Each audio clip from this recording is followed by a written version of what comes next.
Hello and welcome to It'll Be Alright in the 90s, Hallgate Campus's favourite nostalgia podcast. I'm Alex and I'm joined as always by Stu Jocelyn, who last weekend I happened to have an in-person pint with for the first time since we started this podcast. It was certainly the highlight of my year so far. Yes. How are you, Stu? I'm very well, and as an early birthday present, I gifted you a late 1994 copy of the now defunct car magazine Car Week. Yes. So that was my gift to you, and I hope you enjoyed it over your birthday weekend, mate, and many happy returns, of course. Oh, thank you very much. Yeah, absolutely. Yeah, it's on my coffee table right now. Oh yeah, there's some brilliant features in there. It's a true record of mid 90s motoring, and yeah, I'll be cherishing that. I'm really thinking of buying that Astra Sport now. You know, the Mark III. Yeah, very nice. Yeah, well, I'm not surprised based on the review they gave it. Before we get started on the episode proper, I should say that this week's episode is sponsored by People's Phone. Yes. So the People's Phone have more mobile phone showrooms than British Telecom, and they can offer prices unmatched by any of their national telecommunications rivals. And if you visit any one of their showrooms within the Tri-County region, so that's Wiltshire, Somerset and Avon, and give the store manager the discount code AllRight90s, you can get 5% off the entire Motorola range. So not a bad discount if you just give them that discount code. And I mean, so, we just give and give, don't we? That's just us all over, you know. And there might be some more to follow, so keep listening for your discounts. Yeah, so thanks a lot to People's Phone. This episode's sponsor. Okay, enough of the corporate speak. Stu, I believe you have some correspondence. Yeah, well, if we can start off with a delve into the mailbag, and I'm sure I can put a little bed in here to herald its arrival.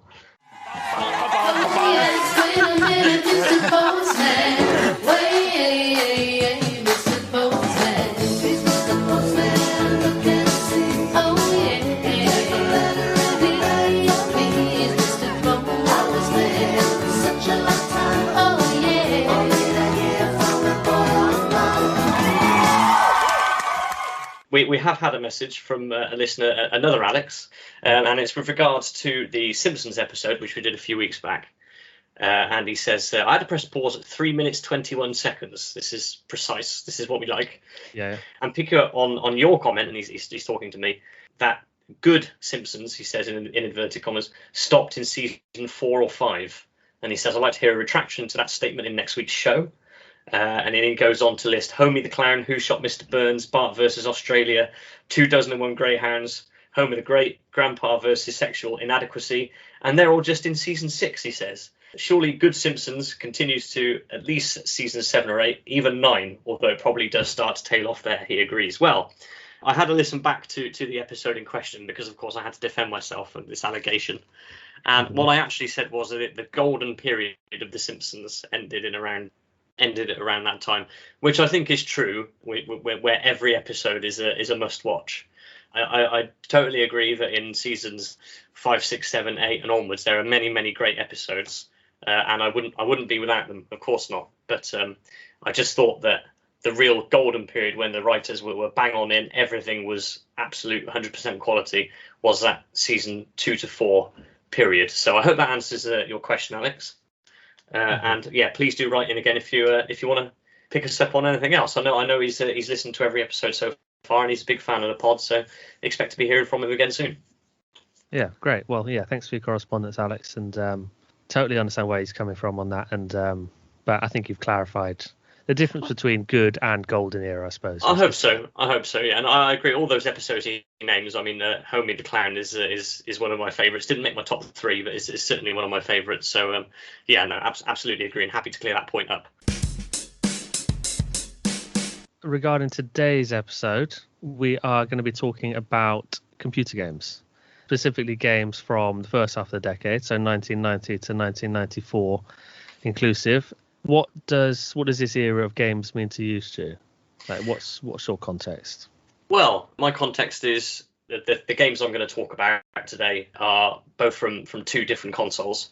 So I've got one from the Game Boy and 2 from the Mega Drive. And that is because the Mega Drive is like the first sort of home console that I can remember my dad buying and us having in the house. It's still in my old bedroom at home. He was well into it in the sort of early to mid 80s and carrying on, because there's a Spectrum ZX in my cupboard at home, and there's also a Commodore 64, so the old tape loaders.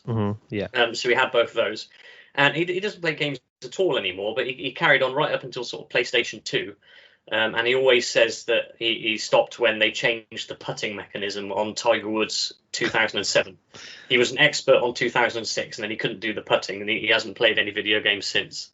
The early to mid 90s is definitely his Mega Drive and Game Boy for me. Although I think from having seen your list, your consoles are slightly different and more maybe computer than video based. Would I be right in saying that?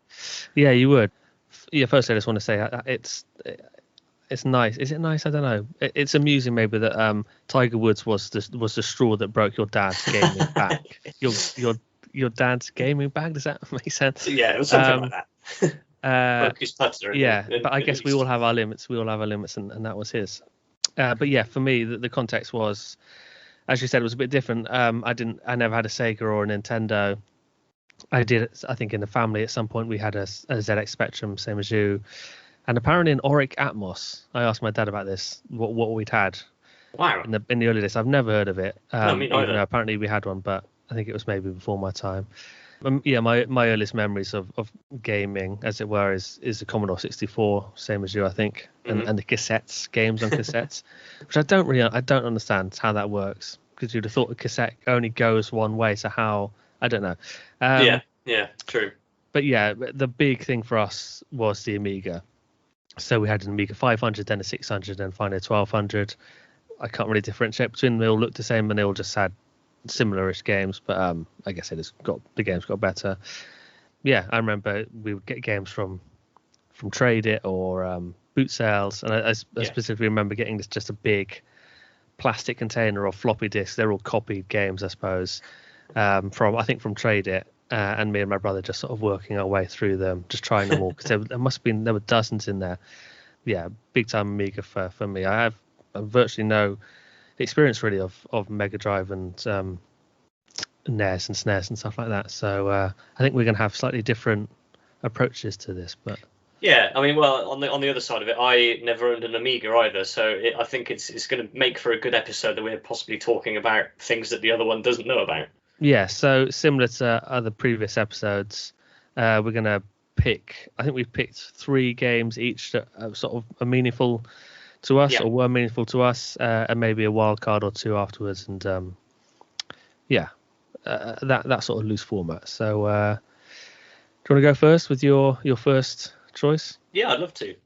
This is my first choice. Had to be a game called European Club Soccer from 1992. This is one of 2 games I'm going to talk about, which actually came with, as I remember it, came with the Mega Drive when my father purchased it from Rumbelows, who sponsored us on the last episode. Yeah. That used to be down there on Chippenham High Street. Doing a bit of research into this for a few things I never knew. So linking into the Amiga, this is actually based on a game called Manchester United Europe, which was on the Amiga before and released 1 year earlier in 1991. And looking at the cover of this game, it has this must be the only image they were able to license for the cover of the game, because it's not one of their particularly most glamorous players or even most well-remembered players, unless you're a member of the Goalkeepers Union like me. But the cover of Manchester United Europe is Les Seeley celebrating either a goal that Manchester United have scored or maybe a penalty saved or something, but he's celebrating on the front of the box. Anyway, but I digress. European Club Soccer, the cover is a lovely drawing of a player scoring an overhead kick, which is really nice. And it's just based on the old European Cup format. So all the teams were in there with the correct team names, but it was one of these things where the names of the players, they couldn't license those. So they were made up by feeding the real names of the players' squads at the time and then mixing the forenames and surnames up to make random names. Yeah. So instead of Paul Parker and Dennis Irwin, you might get Dennis Parker and Paul Owen, for instance. Mm-hmm. Yeah, so this is a game that really the first game I can remember playing and enjoying on a console. I was obviously getting into football at that point. I remember my best friend at the time from primary school, Matt Coe, coming round like for tea and to play after school one night, and we played European Cup soccer, and he beat me. And I remember we were arguing about it in the car when my dad was dropping us off afterwards. Would have been the Cavalier. And then I didn't speak to him at school for about 3 days afterwards. So I took that defeat very, very hard. Oh dear. Yeah. So it's made by a small publishing company called Chrysalis with a K. So not the big Chrysalis Music Publishing. And as they were based in Rotherham United were actually one of the teams in the game, so you could take them through, Nice. despite the fact that they were in like Division 3 at the time, wasn't it? Yeah. So yeah, like I say, it was one of the games that came with the console. So obviously we played it a lot until we got some more games, and it really was my first taste of console gaming. And something important which stuck with me later on in my childhood was it was my first taste of making up teams and kits and names of players and things, because there was a function to do that. You couldn't save it, obviously, but there was a function to do that where you could make up a kit and choose a team name and do the players. And that was something that stuck with me right up until about FIFA 2000, when I designed the all-conquering Laycock Town team who played in orange, black, and black, and lovely, and won every trophy going. So yeah, and the theme music is great.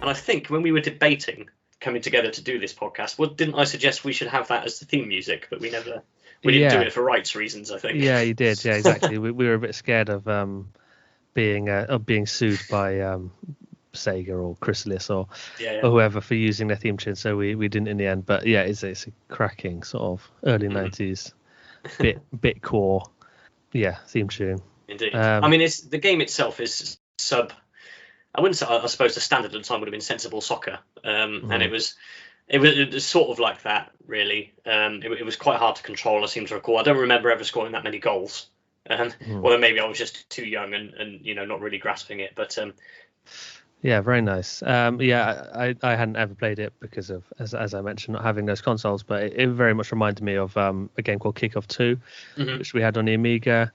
And also Sensible Soccer, like you say, Sensible Soccer, and then Sensible World of Soccer, which we had that sort of top-down view. I looked at some YouTube playthroughs online before doing this, and I love the sound effects. Like I think that the sound of the people kicking the ball sounded like someone trying to get out of a cardboard box, I thought. Yes, that's exactly right. And the sound of when one of the players scored a goal, the sort of shout that they made was kind of like a surprised yelp, or almost pain.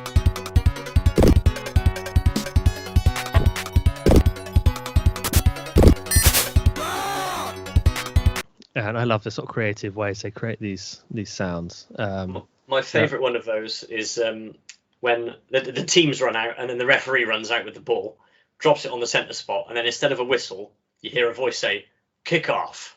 And I think that's possibly, although I think he does blow his whistle like for half time and full time. So, but yeah, maybe that should be one of these. They're on about introducing changes to football, aren't they? At the moment, that's going around again, and maybe one of them should be that the referee has to shout "kick off" into a microphone instead of using his whistle. Yeah, and they should definitely keep using that remote control car to bring the ball on, like they were using in the Euros. I like that. My first choice is obviously for the Amiga. All my choices are for the Amiga, and it's a game called Cannon Fodder. And I've chosen this one because it was probably my favourite game of this era, and one of my favourite games to this day. Not that I ever play it anymore, but so it's developed by Sensible Software, so same obviously as Sensible Soccer, and it's released in 1993 on the Amiga, and then Virgin ported it to other consoles and I think to the PC.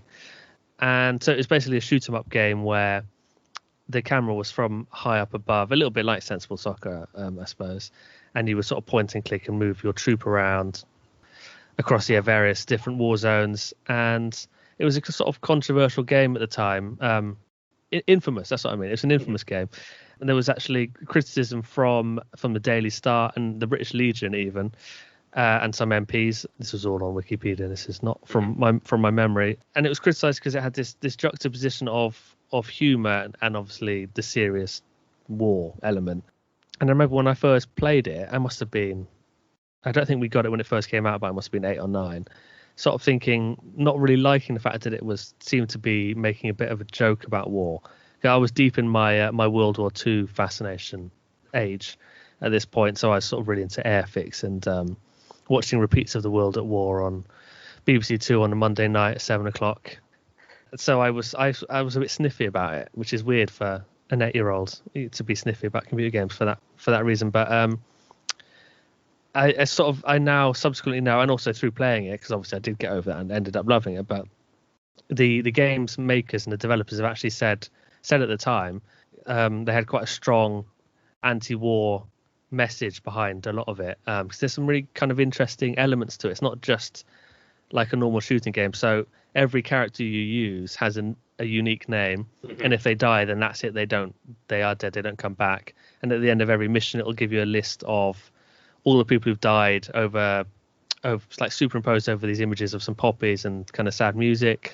And then most interestingly, I think, is in between the missions, it shows this landscape of some hills in the background and a gate, and then it's this line of the troops, sort of new recruits, kind of coming round the corner, and then they all line up in front of this barracks. And then as you go through, the more troops who die on your missions, you get more graves appearing on the hill behind. Right. So it perfectly matches how many troops you've lost. And it was things like that, I think, that the developers were trying to provide this anti-war message behind the game. I actually have a quote here from one of the developers. He said, so the graves show that people died, and their names mean that they're not just faceless sacrifices. So yeah, it was all intentional. And even though there was this humorous side to it, like the theme tune had kind of funny lyrics, and the tagline was "War has never been so much fun." War, never been so much fun. War, never been so much fun. Go to your brother, kill him with your gun, leave him lying in his uniform, dying in the sun. War. So that's obviously a bit edgy. But yeah, behind that there was actually something kind of serious, and I really liked that. And it just added to the fact that it was also really playable, and just made it into this thing that was quite profound in my young gaming life. And yeah, I look back on it now and consider it definitely one of my favorite games, one of the best games I played around that time. Cool. Well, going back to my aforementioned best friend from primary school, Matt Coe.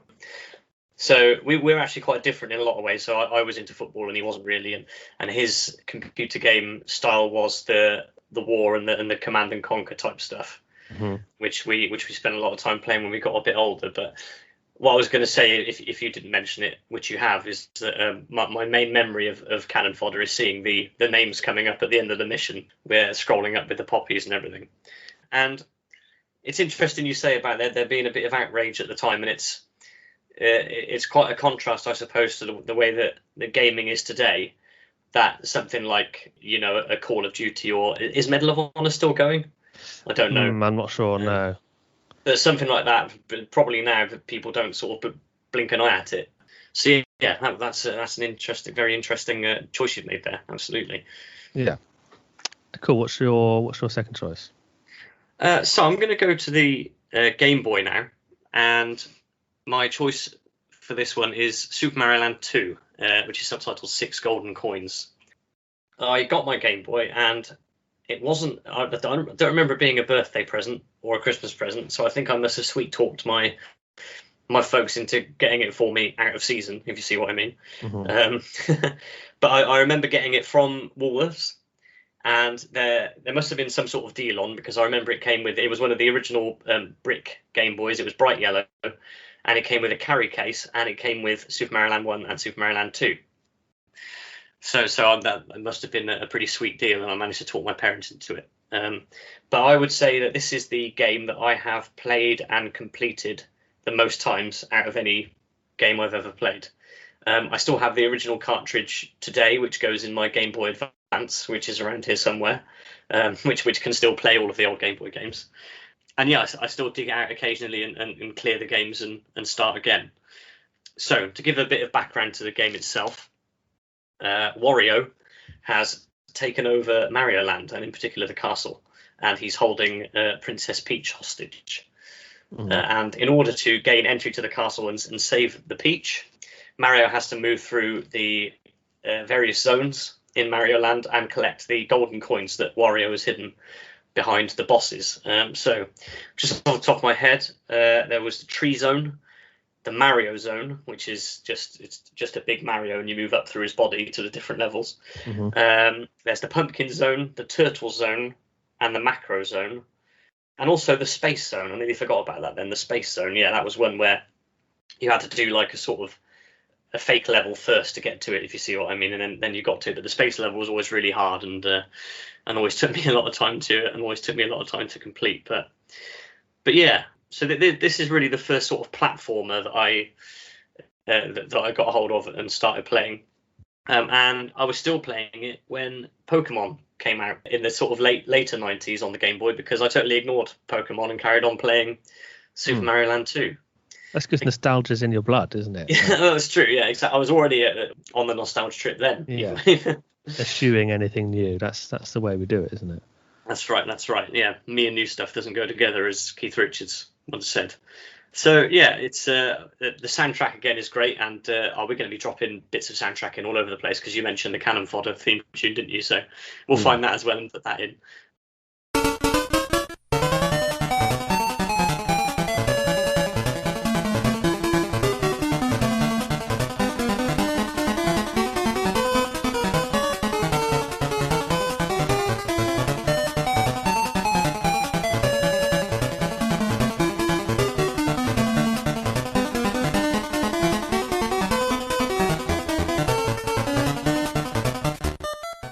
It is one of the.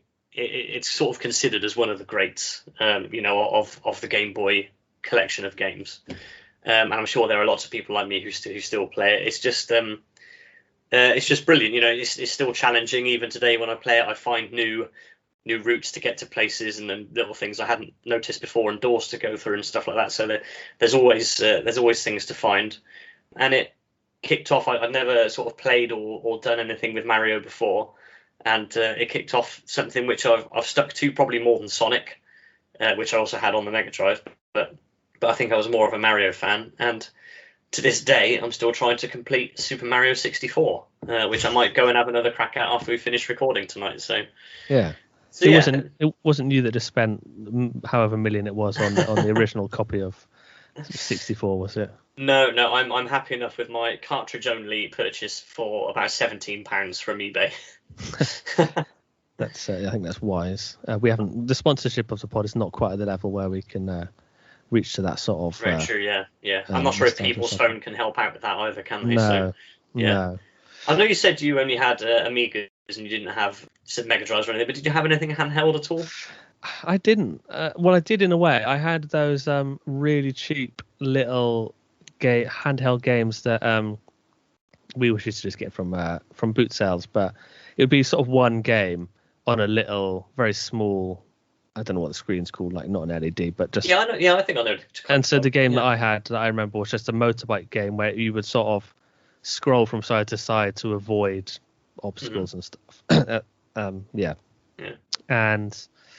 That was it. That was the one game, and that was the one thing you did in that game, and that sort of made do on some car journeys. But no, I never had anything. Didn't have a Game Boy. I remember playing on someone's Game Gear once, and that was quite exciting, playing Sonic for the first time.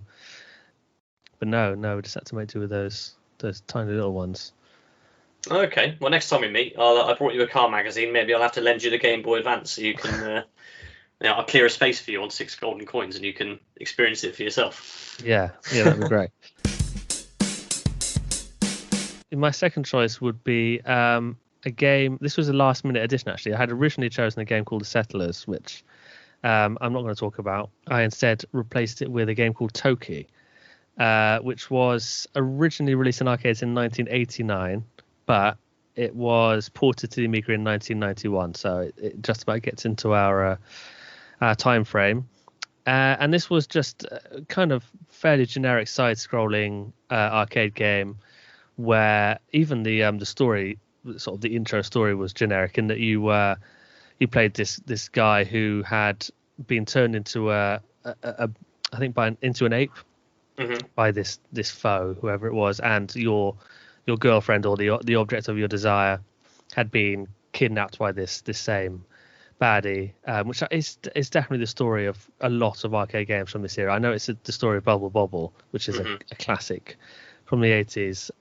So it's just classic setup, and then it's a side-scrolling game where you're this ape and you just have to work your way through these levels. You can spit fire for some reason. There's some sort of side effect of this transformation, and I've chosen this because it was fun, but it wasn't the best game I played in this era by any stretch of the imagination. But it means something to me because it was my first taste of the phenomena that a lot of, or many younger siblings will understand, which is spectating whilst your older brother or sister plays a game. Because I did a lot of that with this game. I distinctly remember coming back for after school in summer and watching my brother play this game whilst eating. Do you remember Instant Whip? It was like Angel Delight, but made by birds. We used to make ice lollies of that using those ice lolly molds that you could get from the supermarket. I remember eating one of them and watching my brother play this game. And it wasn't a bad thing. Like, it wasn't like, oh, I want to go, or this is so boring. It was a sort of form of entertainment that you don't really get anymore when you become old enough to be good enough for yourself, you know. A later game that I did this with a lot was Resident Evil, when my brother played a lot of that, and I would just watch because it was a bit beyond me. But so it just sort of represents that, like a particular point of my youth, and a style of gaming observation. But also I thought it's kind of interesting because it's an arcade game, and it got me thinking about how many of these arcade games or ports from arcades, you just couldn't save it. So we never, even my brother, who was 3.5 years older than me, and he was better at it, he still struggled. And so we never really saw about 2/3 of the game because we just couldn't get past a certain point. And that was really, really normal, I think, for games. Like I mentioned a minute ago, Bubble Bobble, another arcade game that we loved. We played it so much, but we still couldn't get past a certain point. So you just never see it. And I thought that was kind of strange how that's probably true of a lot of people, especially under a certain age. So these games that had been developed, a lot of money put into them, people just wouldn't see that much of because you couldn't save it. And it's just like one of those weird idiosyncrasies. So it's for that reason. And I was watching some Amiga long plays on YouTube and found this game, and it was kind of the first time I'd ever seen anything beyond level 2. But that's why I've chosen it, for that sort of sibling, what you're watching a sibling play, and also just what it represents from arcade game ports, which you obviously don't get anymore because arcade games have ceased to exist, I believe, sadly. Yeah, well, the first thing I sort of thought about when watching the long play was quite a striking similarity I found to Donkey Kong. I can't lie. An ape running around throwing things and jumping up onto ledges and stuff. I found that was the first thing that sprung to mind. I think there's so much of that in this era, wasn't there? Just games that were complete rip-offs of other more famous games. Like we had a game on Amiga called Gloom, which was exactly the same as Doom. I mean, they hadn't even bothered to change the name particularly. But there was a load of that around, wasn't there? Yeah, and it's interesting you say about the sort of spectatorship aspect of it, because I remember doing the same thing with my dad. I mean, I'm an only child, so I didn't have any sort of brothers or sisters to watch playing games or have watched me. As I said, my dad was a big gamer, and later on in the 90s, he was well into Tomb Raider, and I would sit and watch him playing that because, like you say, at the age I was, it was slightly beyond me, but again, like you say, he would get to a certain point, and even though by then he could save it, there would just be a point where he couldn't get past it. And I remember him buying a guidebook to try and see where he was going wrong and see if he could find what to do next, because he was just totally stuck. And I don't think he ever did finish it, unfortunately. But yeah, that's a big memory for me too. The just watching a game being played. And I suppose now with things like long plays on YouTube, you can get that experience and watch it being done properly. Yeah. I think there's quite a phenomena of that for young people. It's not just like nostalgia nerds like us looking back at old games. I think that's that's a huge thing. Like Twitch, I mean, Twitch streaming is massive. They get millions True, of followers watching people play games like Minecraft and whatnot. So there clearly is something about that, isn't there? Watching people, especially when as games get even better as they are now in terms of visuals and stories and stuff, then it's it's not getting far off watching a film or something. So it makes sense. Oh yeah, very true. In fact, I'm going to have to dive onto the Super Mario 64 one in a minute just to refresh my memory before I give it another go. What's your third choice then? Yeah, so third and final choice. So by the time we got this game, which again is from 1992, my dad and I were making a regular weekly visit to Games Exchange in Chippenham, fondly known as the Pink Planet. Yeah. And that was where we would go every week and just essentially see what we could pick up. We might take some games that we'd finished or weren't playing and take them in to see if we could part exchange them.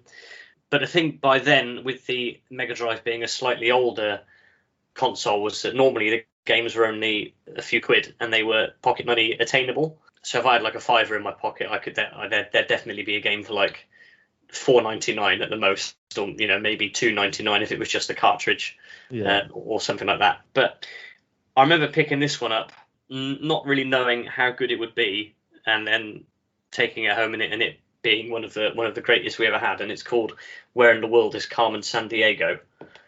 Now, listeners might be more familiar with this through the TV series or the cartoon.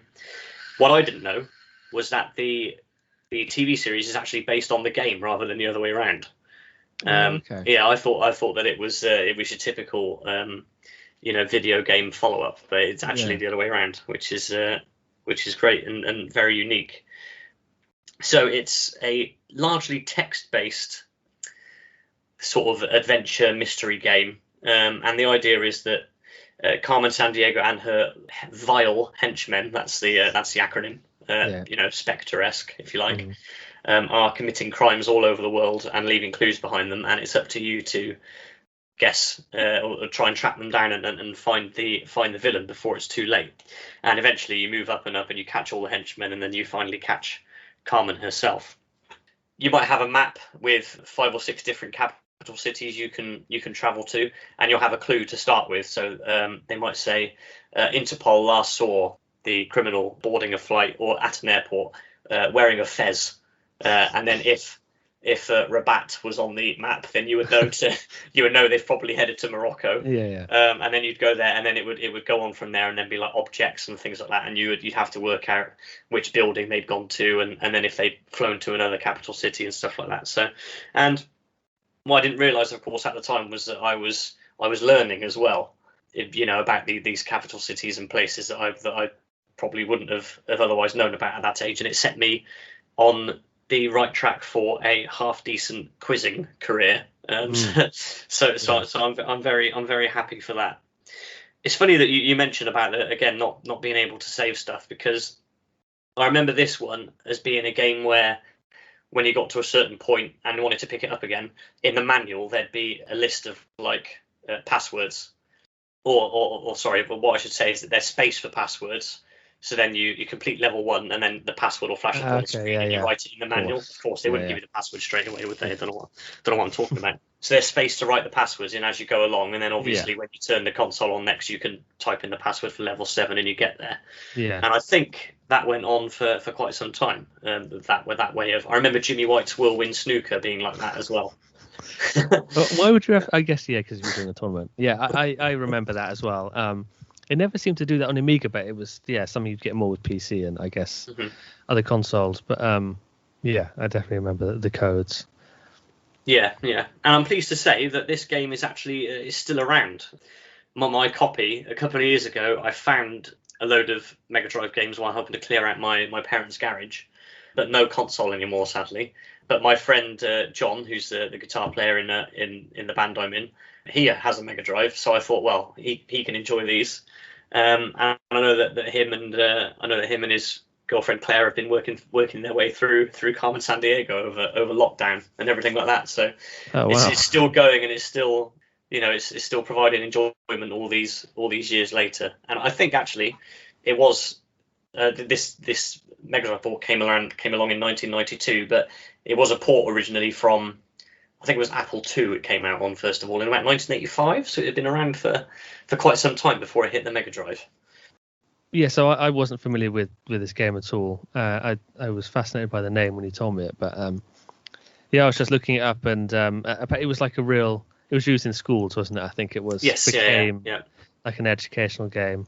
And I noticed on Wikipedia that in 1986, the journal Classroom Computer Learning gave it an outstanding software award.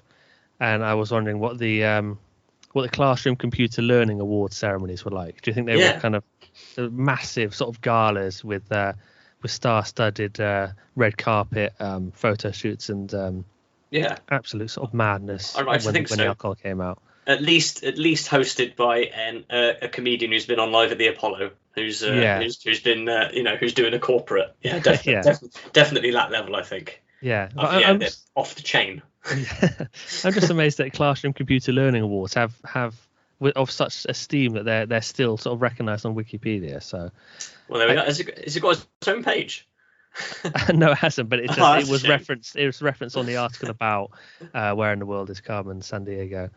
But I guess that's probably testament to how good and how important that game was. So yeah, good choice. Well, maybe in 20 years' time, when the 90s is even more history than it is now, maybe this podcast will be considered for a Classroom Computer Learning Award, because we'll be looking back at time capsules of history and things that maybe have been forgotten. Maybe that's something to look forward to. Yeah, we can hope. Yeah, that reminds me. Actually, we should probably submit some clips from one of these episodes for the Sonys. Well, they're not called the Sonys anymore. I think they're called something else. But we need to. Maybe listeners can email in and say we think this is the best, like 3 minutes of the pod so far. So submit that. Nice little groundswell of support. Although I think the best 3 minutes of our entire pod so far is probably just the Boise advert from the last episode. So unfortunately, no, that wasn't us. So, yeah, that's true. But there you go. Right. So my final choice is Formula One Grand Prix. And there's loads of games called something similar to this. I think there's another game called just F1 on the Amiga. And I think there's maybe a game called Grand Prix. But this is Formula One Grand Prix. And it's made by Microprose and released in the early 90s. I don't have the exact date. There was an offshoot of a sequel and then a third and then a fourth one that sort of spanned up until about 2004-ish, I think. And it was basically a sim racing game of Formula One. So it wasn't arcadey at all. It was trying to be as realistic as possible with the hardware and the technology that was available to it. And I think this game was in that the big plastic box of discs that I mentioned earlier that we got from Trade It. I think this was in there. That's probably where I first discovered it. And getting this game coincided with my really deep passion for Formula One at that point. So that was started in about 95 for me, and then went on until Schumacher retired in about 2006. So it was kind of the synergy of those two things. It was like, it's a good example of how, when we look back at things now, games from this era and maybe special effects in films and things like that, you can't believe that you ever sort of thought that was okay. That looked sort of convincing, because the cars in this game are made of about 6 pixels. They've had to use 6 pixels to make a Formula One car, and as far as I was concerned, in 93 or 4, whenever I was playing this, I could tell exactly what it was. I knew what manufacturer it was, what the tracks were, and it was So I guess it's testament to the game design that with working with that meager pixel rate, they were still able to do something that was so convincing. And it just kickstarted my love of racing games, basically, that went on to other Amiga games like Lotus Turbo Challenge, and then onto the PlayStation with Gran Turismo and Colin McRae, things like that. This was really where it all started, and it may even have contributed to my love for Formula One. I'm not quite sure. I can't remember what came first, but it's a classic racing game, and it allowed me to live my dreams as a Formula One driver that was definitely never going to happen in reality for many reasons. And it was just, that's the reason I've chosen it, really, for that significance in my life. And also because the intro music is a MIDI version of The Chain by Fleetwood Mac, or something that's been clearly based on it. I'm not sure if it's exactly that. We'll maybe put in a clip so the listeners can judge for themselves whether it's got the license fee or not.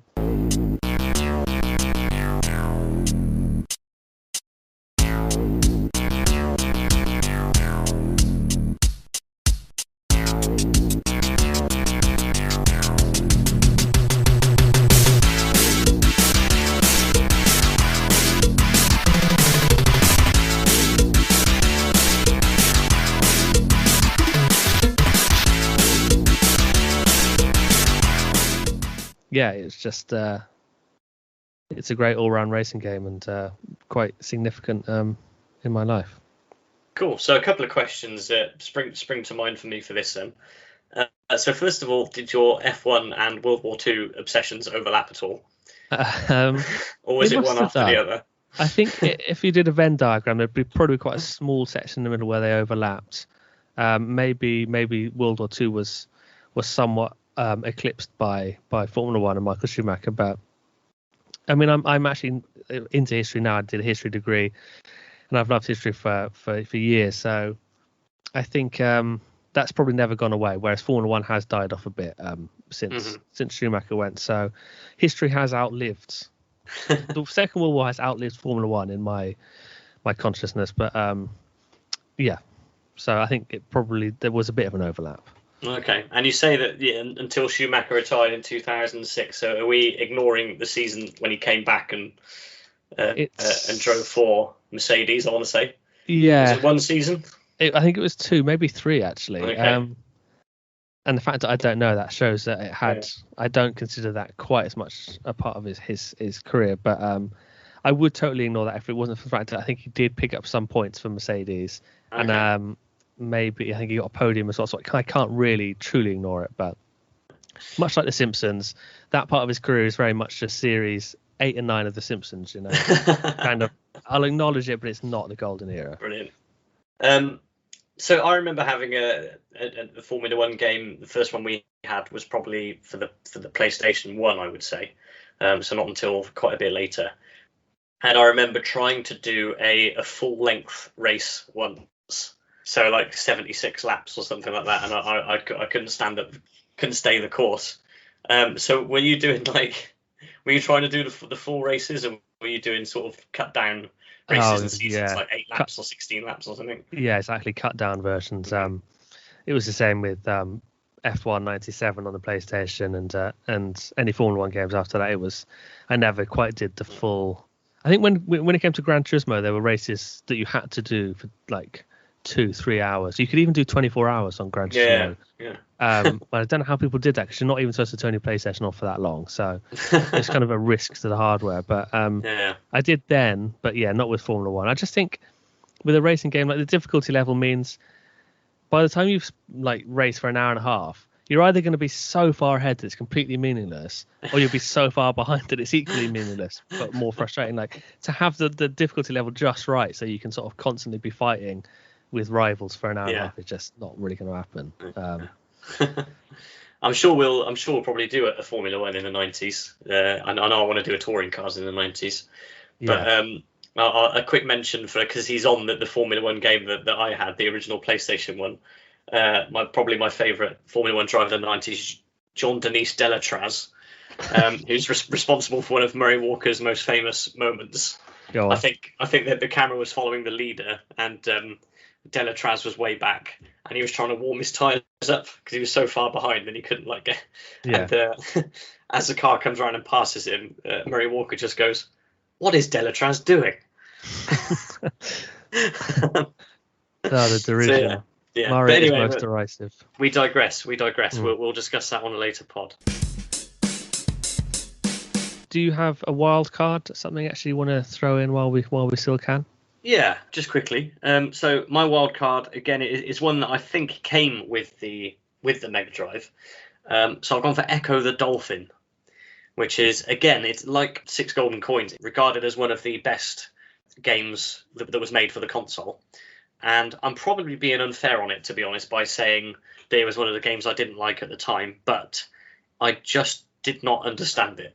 So the idea is Echo the Dolphin is lost in the ocean. You're with the sort of what is it, shoal fleet of dolphins? What would you call it? Pod. It's a pod. Pod, of course. Shoal. You should know that. We're on the pod. Oh, of course. And he gets separated from them. Fleet of dolphins. There's the episode title right there. And it has to find its way back to, through a series of challenges and things like that. But it's all, you have to work out what's done by, you sort of you can talk to other dolphins, but they only talk to you in riddles, which at the time of not having the internet and a game guide to sort of give you an idea of what to do if you were totally stuck, neither me nor my dad could get started on it because it was just totally impenetrable.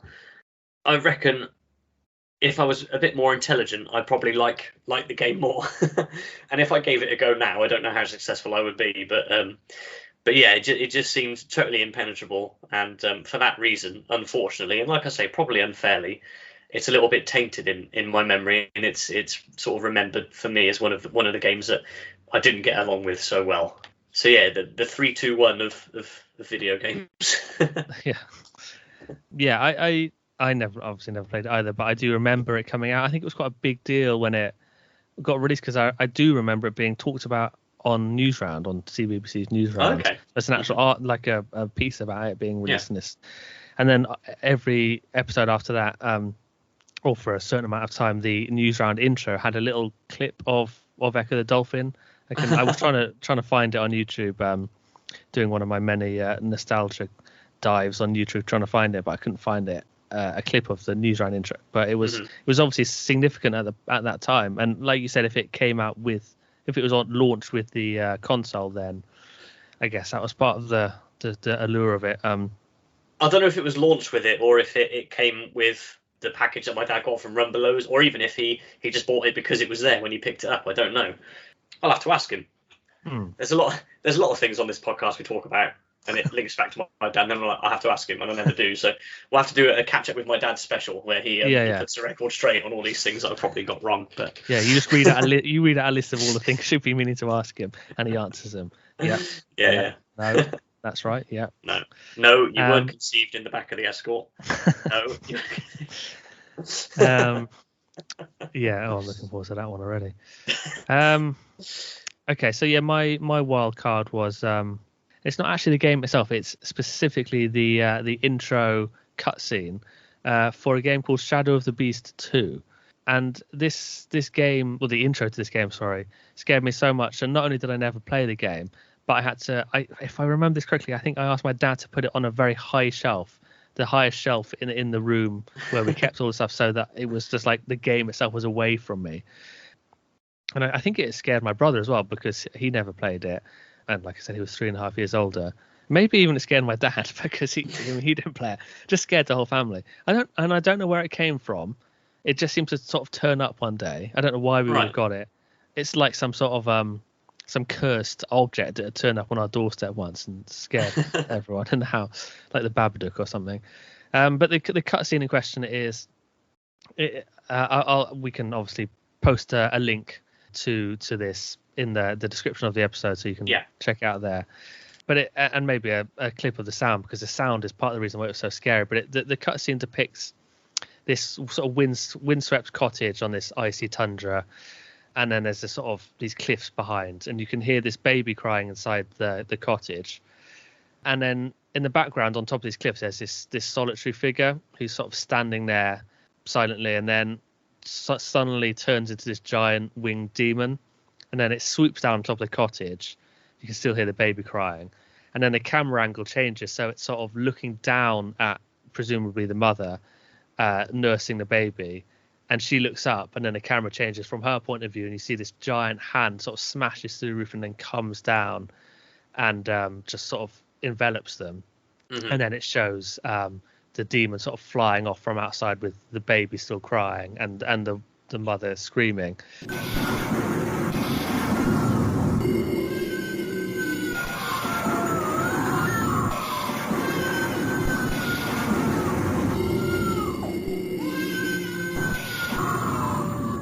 and that was it. And I was just like, I can almost still feel that terror of it, that sort of terror you don't really get anymore as an adult. And it was just I was watching it again in the lead up to recording this, and I can still see why it was creepy. It's, even though it's like a really low frame rate, it's obviously really rough graphics. It's the combination of the sound and the visuals and the idea of it, I think, still has a bit of an impact. So check it out and have a look and see what you think. But it was my introduction to sort of how scary games can be. And there's been some great games since, like Resident Evil and Silent Hill, but yeah, this is where that sort of started for me. I can definitely sympathise with that reaction of something being scared of something and then wanting it as far away from you as possible. I know I did that with a few different things in my time. I think I did it with, I definitely did it with a videotape of something. I can't remember what it was, but maybe I shouldn't have been watching it. I don't know. But I was like, no, take that, no, get that away from me, sort of thing. So yeah, no, I can sympathise completely, and yeah, having looked at these Amiga games in more detail, because I've never done so before. It's a shame, really, that I feel like I missed out on owning one. Although I'm obviously grateful for all the consoles that I did have, but I feel like I could have got a lot out of owning an Amiga, definitely, and playing all these different games. So hey, maybe that's the next purchase. Who knows? Yeah. Let's see if I can get one. Well, good luck finding one that still works. They were fairly unreliable, I seem to remember. Okay. And my wife would be thrilled, of course. Yeah. But yeah, it's so much nostalgia tied up in Amigas for me, and yeah, it's one of the good things about YouTube is that you can go back and see these things again. I was so happy when I found that Shadow of the Beast 2 clip, just sort of to see what it looked like at this age. So yeah, there is a massive gold mine out there, isn't there, for nostalgia.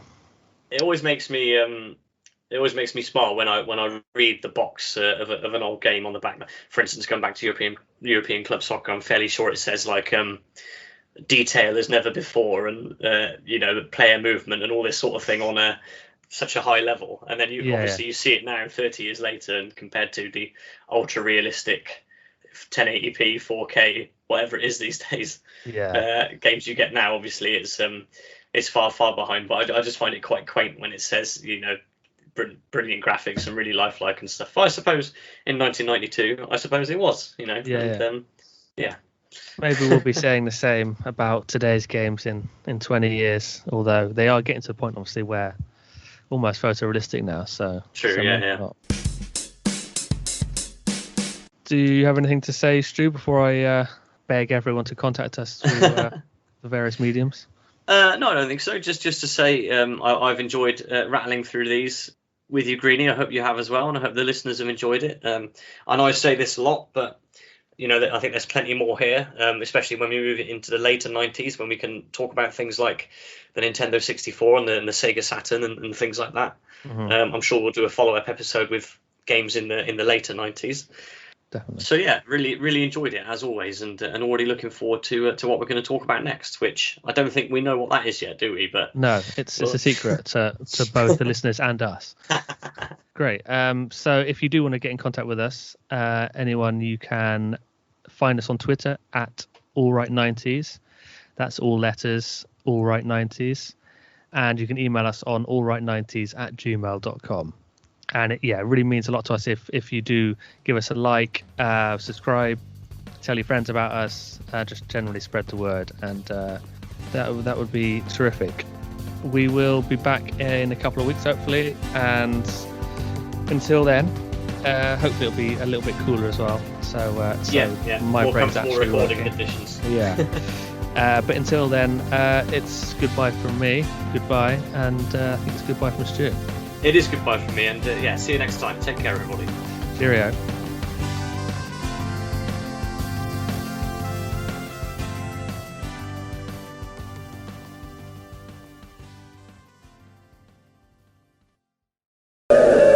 And what is traumatized doing?